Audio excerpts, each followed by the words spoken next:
তো এই কদরের রাত এটা কবে, এটা স্পেসিফিক ছিল, মানে সুনির্দিষ্ট ছিল। রাসূল সাল্লাল্লাহু আলাইহি ওয়াসাল্লাম আমাদেরকে জানাতে চেয়েছিলেন কবে, কিন্তু রাসূল সাল্লাল্লাহু আলাইহি ওয়াসাল্লাম জানাতে পারেননি। সহিহ বুখারীতে এসেছে যে রাসূল সাল্লাল্লাহু আলাইহি ওয়াসাল্লাম খারাজান নবী সাল্লাল্লাহু আলাইহি ওয়াসাল্লাম লিয়ুখবিরানা বিলাইলাতিল কদর। উবাদা ইবনে সামিত রাদিয়াল্লাহু তাআলা আনহু বলেন রাসূল সাল্লাল্লাহু আলাইহি ওয়াসাল্লাম আমাদেরকে জানাতে বের হয়েছিলেন যে কবে কদরের রাতটা। ফাতালাহা রাজুলান মিনাল মুসলিমিন, হঠাৎ মুসলমানদের মধ্য থেকে দুইজন ঝগড়া লাগলো, তর্ক লাগলো আর কি। রাসূল সাল্লাল্লাহু আলাইহি ওয়াসাল্লাম হঠাৎ করে ওই ঝগড়ার দিকে খেয়াল করলেন, ওইদিকে খেয়াল করে ওই তারিখটার কথা তিনি ভুলে গেলেন। ফারুফিআত, রাসূল সাল্লাল্লাহু আলাইহি ওয়াসাল্লাম বললেন আমার হৃদয় থেকে, অন্তঃকরণ থেকে এটাকে উঠিয়ে নেওয়া হলো।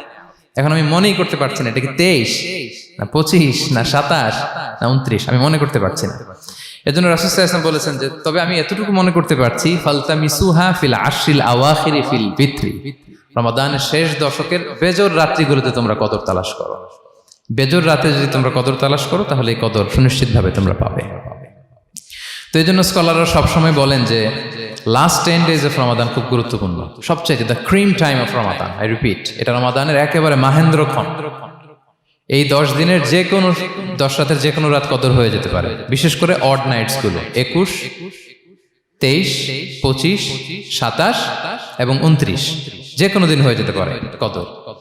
সো বুদ্ধিমানের কাজ হচ্ছে আমরা যেন রমাদানের শেষ 10 রাতে লাগাতার একইভাবে একই স্পিডে আমরা যেন ইবাদত করি।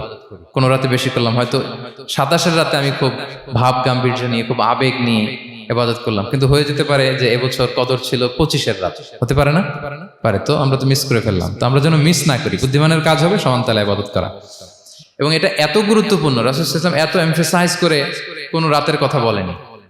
আরবি মাস অনুযায়ী 354টা রাতের মধ্যে সবচাইতে শ্রেষ্ঠ রাত, সবচাইতে শ্রেষ্ঠ রাত সূর্য ডোবার পর থেকে হাত্তা মাতলাইল ফাজর, ফজরের সূচনা লগ্ন পর্যন্ত শান্তিময় এ রাত, বরকতের এ রাত।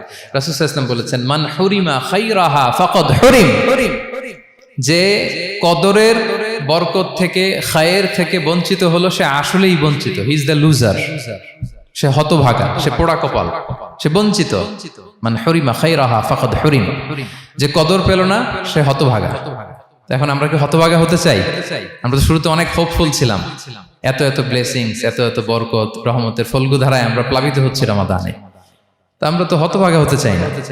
তা আমরা যেন এই শেষ 10 দিন এক তালে আন্তরিকতার সাথে ঈমান ও ইহতিসাবা আমরা যেন ইবাদত করি। সম্মানিত ভাই এবং বোনেরা, তাহলে আমরা সৌভাগ্যশীলদের অন্তর্ভুক্ত হতে চাই, হতভাগা হতে চাই না।